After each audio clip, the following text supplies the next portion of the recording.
Welcome back to informational Metalstorm content from Iris Gaming. The last video covered the stats relating to how aircraft fly.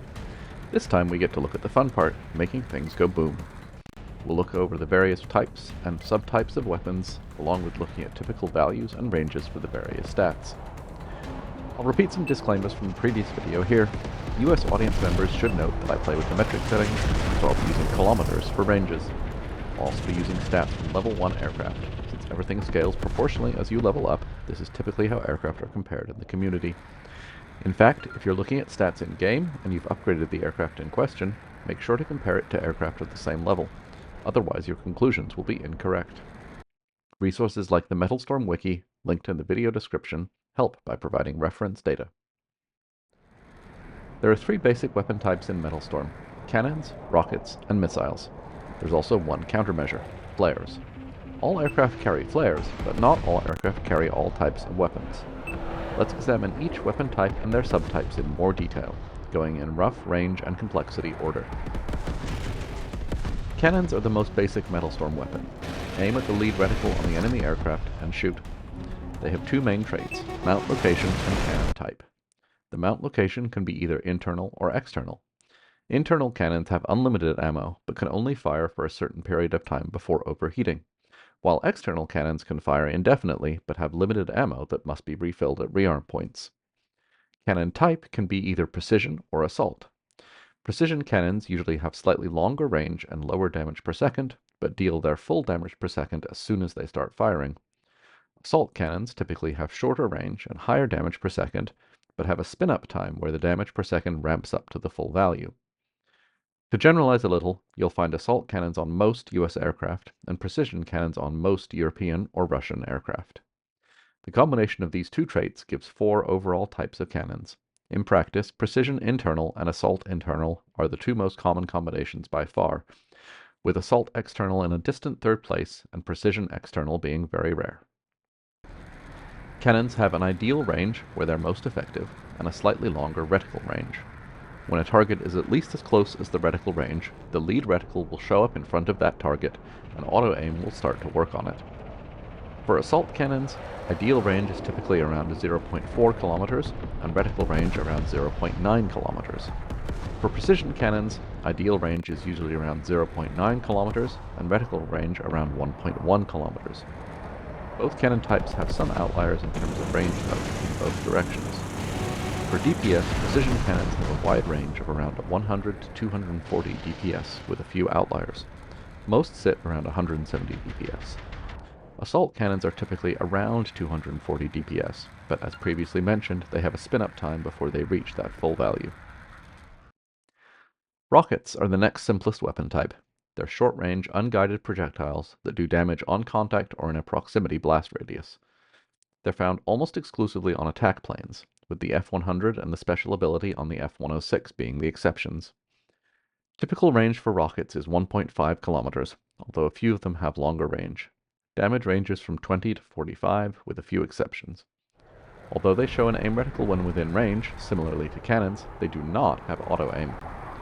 Given the very similar ranges, being able to fire cannons and rockets at the same time enables you to take advantage of the cannon auto-aim to help with the rockets, and also increases your DPS. This can be tricky on mobile without a controller or a claw grip, and makes rocket-carrying planes much more effective in non-touch control schemes. The ability to fire both cannons and rockets at once, combined with their hit points and armor, gives attack planes a huge advantage in head-on fights, for example, but only if you can fire both successfully. Missiles are the most complex weapon type in Metalstorm, with 3 different guidance types plus some variants, and 3 different ranges. Unlike cannons and rockets, missiles must achieve lock first before you can fire them. This is accomplished by keeping the lock ring over your target for the duration of the lock time, while the target is in range. Any interruption will reset the progress and make the lock start over from the beginning. Defensively, you can use this to your advantage by ducking behind cover briefly when someone is trying to achieve missile lock on you, as this will reset their lock time. Once locked, missiles can be fired when you choose. Then, depending on the missile type and aircraft, you can either start locking the next one, or simply guide the one in flight. The 3 basic missile guidance types are IR, also known as heat seekers, shown in the UI in red, manual, shown in blue, and radar, shown in green. IR and radar missiles are fire and forget. Once you achieve lock and fire, the missile will track the target regardless of what the launching plane does. As a result, you can have as many IR or radar missiles in the air at once as you can get locked and fired and have ammo for. Manual missiles, on the other hand, require the launching aircraft to keep the locked target within the missile ring until the missile impacts or is defeated. If the target leaves the ring, or the launching aircraft is shot down before impact, the missile will become unguided and fly straight. Note that if it was close enough to the target, this can still result in a hit, although this is not guaranteed. Because the launching aircraft must guide the missile in, different aircraft can have different numbers of manual missiles in the air at once, and by default this is one missile only. Some heavier or more advanced aircraft can have 2 or even 4 manual missiles in the air at once.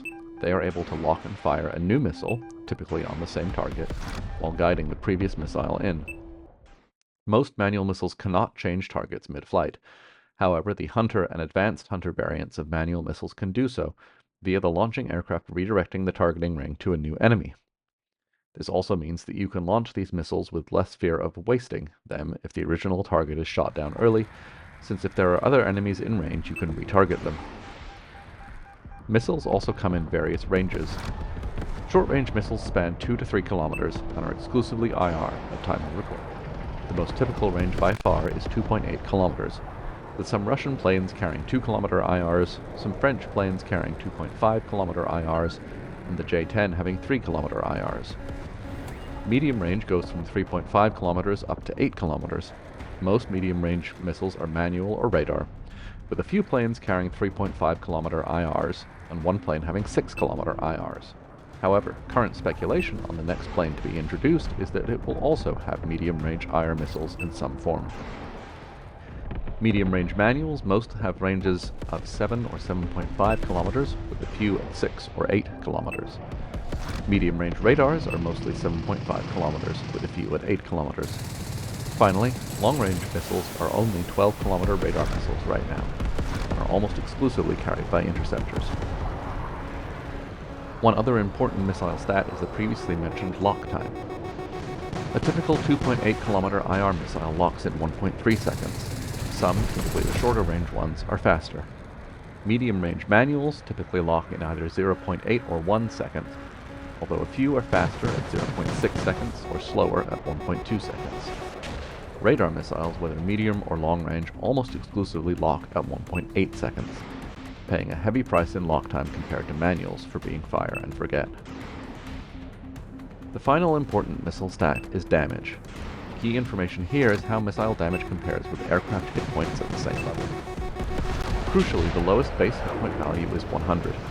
Most IR missiles do 75 damage, with a few lighter ones doing 65 and a couple heavier ones doing 80. The 6-kilometer IRs do 120. Apart from those, no IR missile will one-shot a full health plane.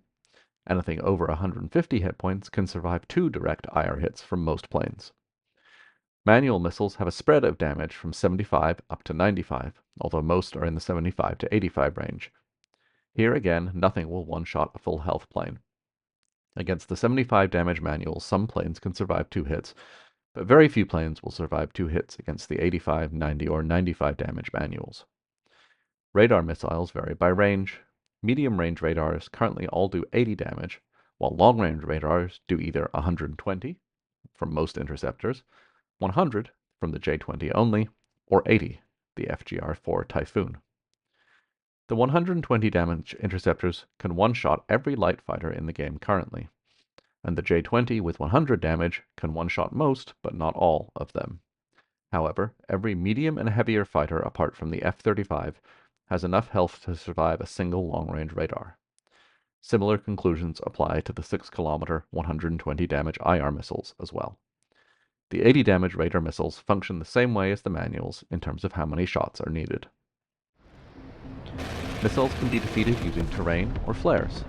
As mentioned in the previous video, all aircraft carry flares, with most having 3 or 4. One carries only 2, and a few carry 5. There are otherwise no differences between flares on different aircraft, and flares work identically against all missile types and ranges, although the correct flare timing may change depending on the speed of the missile or proximity of launch. Finally, while many special abilities and some unique traits interact with various weapon systems, there are a few shared traits and weapon stats that are found quite commonly and have important interactions. The Cool Engine's trait reduces IR lock range against that aircraft to 50% of normal. This is found on some attack planes, and notably reduces typical IR lock range to 1.4 kilometers, right around the range that rockets start to work. Stealth is the equivalent trait for radar missiles, and is found on the late hangar level 5th generation fighters. It reduces radar, including manual, lock range to 20% of normal, but this is disabled for 2.25 seconds after firing a missile. In other words, stealth aircraft are essentially untouchable at long ranges until they decide to fire a missile themselves. Armor plating is the trait that protects against cannons, reducing cannon damage to the aircraft by 64%. However, some cannons have armor piercing at various levels, which enables them to ignore some amount of the armor plating reduction. Like with cool engines, armor plating is found on some attack planes, and is part of what contributes to making them fearsome close-range fighters. Conversely, planes with manual or radar missiles and cannons with good armor piercing function well as attack plane hunters, as those missiles ignore the cool engines trait and they can also deal good damage with their cannons still. Weapon systems in Metalstorm are complex, and there's a lot to learn. It's also the source of a lot of the depth in the game.